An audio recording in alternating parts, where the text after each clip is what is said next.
péché à la croix, quelle grâce.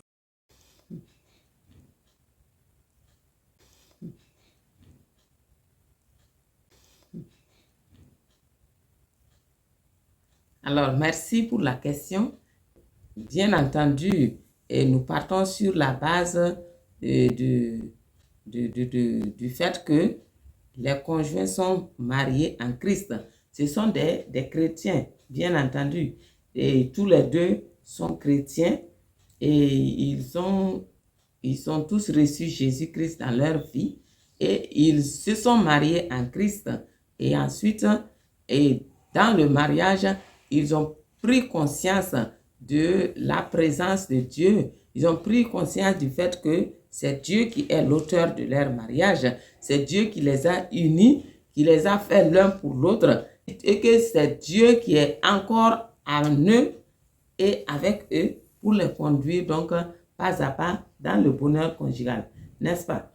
Donc, quand on part donc sur cette base-là, quel est le rôle de chaque conjoint à ce moment-là pour maintenir cette présence de Dieu dans le foyer? Alors, cela va consister pour chaque partenaire à déjà donc lire la parole de Dieu, à être un habitué donc de l'étude biblique, donc connaître la parole de Dieu, donc d'où le fait d'étudier régulièrement la parole de Dieu. Et quand on lit la parole de Dieu, on la lit en vue de chercher à comprendre exactement quelle est notre responsabilité dans le foyer.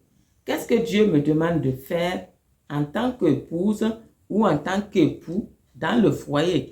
Qu'est-ce que je dois faire? Quel est mon rôle? Qu'est-ce que Dieu me recommande de faire concrètement?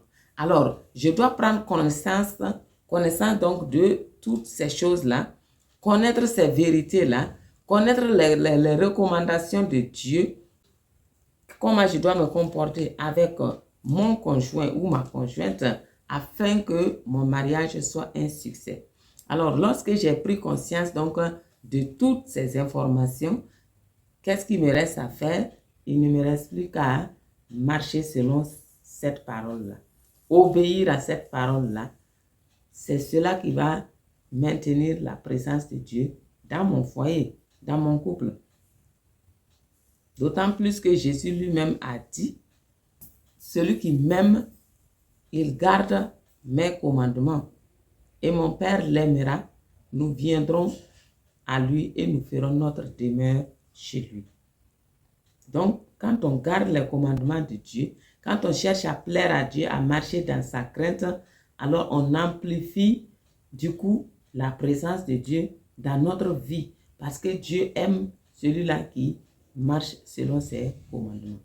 Donc déjà, chaque partenaire doit s'examiner soi-même de façon régulière.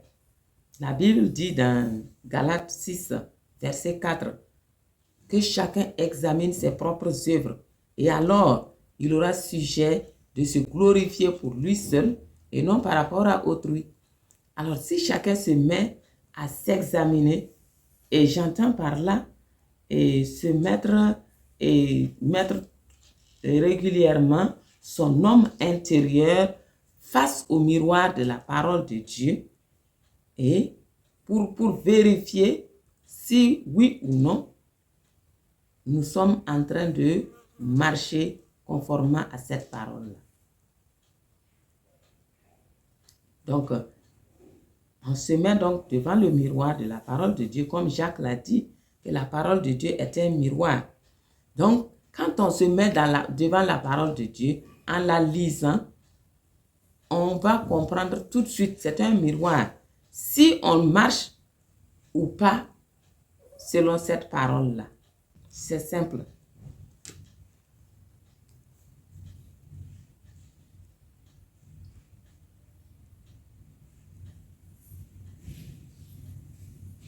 Ok.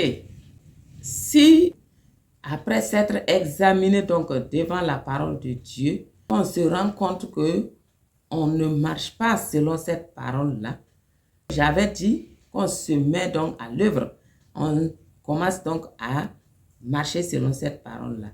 On fait tout donc pour obéir à la parole de Dieu nous concernant, en ce qui concerne et précisément le mariage. Mais s'il arrivait que on veuille bien le faire, on veut bien se soumettre à cette parole-là, on veut faire effectivement ce que Dieu nous demande de faire conformément à la parole de Dieu, mais qu'on n'y arrive pas. Oui, la question est bien posée.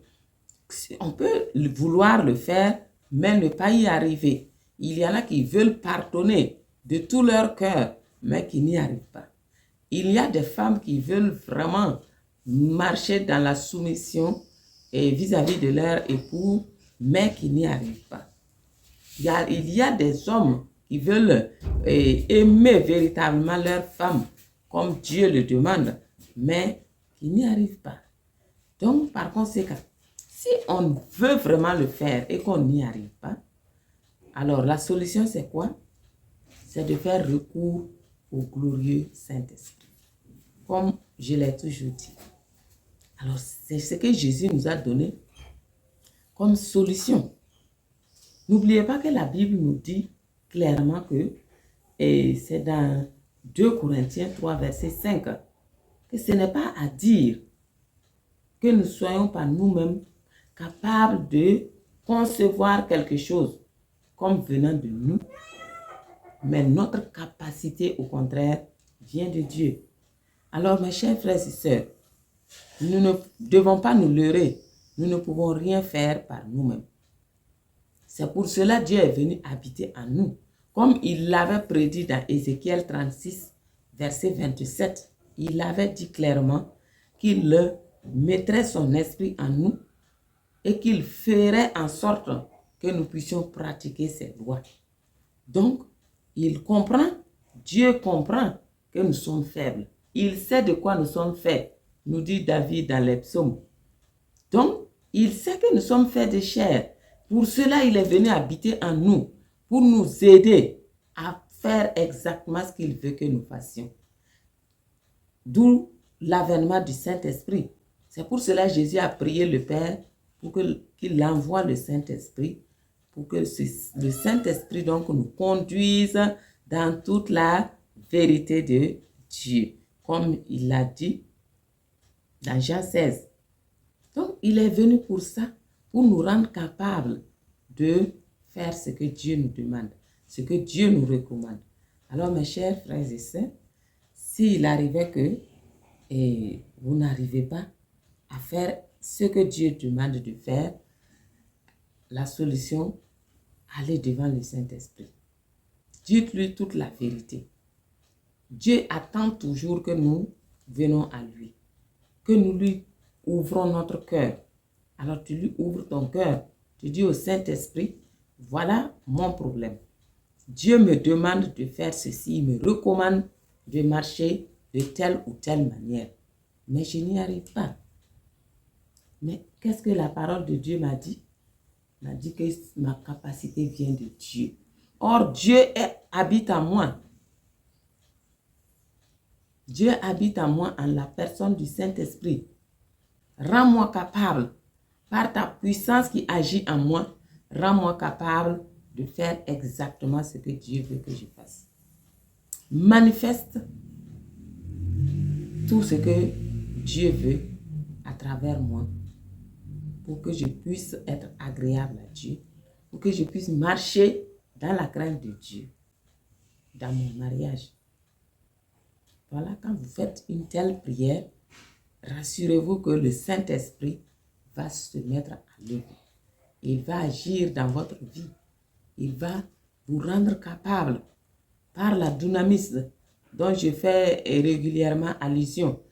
Voilà, la dynamis va agir puissamment en vous, va agir dans votre âme et produire l'excellence dans votre âme par rapport à ce problème-là. Et vous allez vous rendre compte que vous avez maintenant la capacité de faire exactement ce que Dieu vous recommande. C'est tout.